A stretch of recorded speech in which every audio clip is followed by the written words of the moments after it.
ಈಗ ವಾಟರ್ ಹಾಕೋಣ friends. Friends ಇವಾಗ ಪಾಸ್ತಾನ ಬಾಯ್ಲ್ ಮಾಡ್ಕೊಳ್ಳೋಣ. ಈಗ ಪಾಸ್ತಾ ಹಾಕೋಣ ಫ್ರೆಂಡ್ಸ್. ಫ್ರೆಂಡ್ಸ್ ಇವಾಗ ಬೆಂದಾಗಿದೆ, ಫಿಲ್ಟರ್ ಮಾಡ್ಕೊಳ್ಳೋಣ.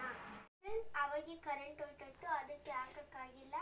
ಅದಕ್ಕೆ ಇವಾಗ ನಾನು ಹೇಳ್ತೀನಿ. ಫಸ್ಟು ಆಯಿಲ್ ಹಾಕ್ಕೊಬೇಕು, ಟೊಮೆಟೊ ಹಾಕ್ಕೊಬೇಕು, ಆನಿಯನ್ ಹಾಕ್ಕೊಬೇಕು, ಕ್ಯಾಪ್ಸಿಕಮ್ ಹಾಕ್ಕೊಬೇಕು, ಧನಿಯಾ ಲೀವ್ಸ್ ಹಾಕ್ಕೊಬೇಕು. ಫ್ರೆಂಡ್ಸ್ ಪಾಸ್ತಾ ಹಾಕ್ಕೊಳ್ಳೋಣ. ಫ್ರೆಂಡ್ಸ್ ಈಗ ನಾವು ಪಾಸ್ತಾ ಹಾಕ್ಕೊಳ್ಳೋಣ.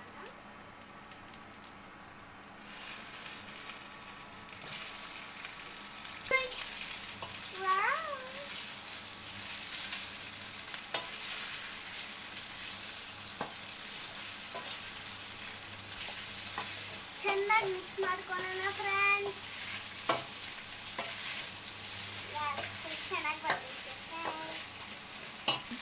ಫ್ರೆಂಡ್ಸ್. ಇವಾಗ 3 ಮಸಾಲಾ ಪೌಡರ್ಸ್ ಹಾಕೋಣ ಫ್ರೆಂಡ್ಸ್.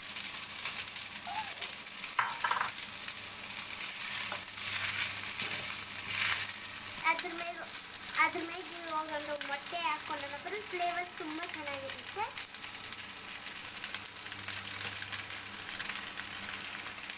ಇವಾಗ ಬೇಕಾಗುವಷ್ಟು ಸಾಲ್ಟ್ ಹಾಕೊಳ್ಳೋಣ. ಇಷ್ಟೇ ಫ್ರೆಂಡ್ಸ್ ನಮ್ಮ ಮನೆಯಲ್ಲಿ ರೆಸಿಪಿ. ಫ್ರೆಂಡ್ಸ್ ಇಷ್ಟೇ ಫ್ರೆಂಡ್ಸ್ ರೆಸಿಪಿ. ಆದರೆ ನೀವು ಮನೆಯಲ್ಲಿ ಮಾಡ್ಕೊತೀವಿ ಫ್ರೆಂಡ್ಸ್, ಸೂಪರ್ ಆಗಿರುತ್ತೆ. ಫ್ರೆಂಡ್ಸ್ ಇವಾಗ ಟೇಸ್ಟ್ ಮಾಡೋಣ.